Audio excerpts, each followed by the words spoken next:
तुम्हाला करमत नसन तुमच्या दीदीचं लग्न झालं म्हणून. तुम्हाला एक गोष्ट सांगू का, तुम्ही असा मला प्रश्न विचारला की एकदम माझ्या इथं काळजाला लागला. एकदम तुम्ही म्हणालात की तुम्हाला दीदीच्या विषयी करमत नसन.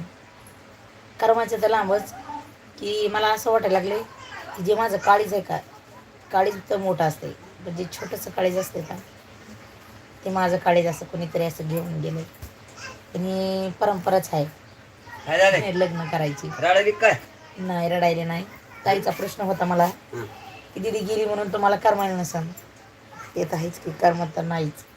अशी कोणची माया आहे की तिला लेक गेल्यावर करमत आहे म्हणून.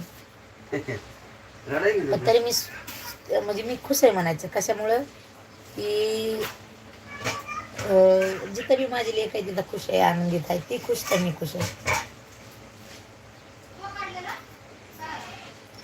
हो ताई, लग्न झाल्यावर रात्र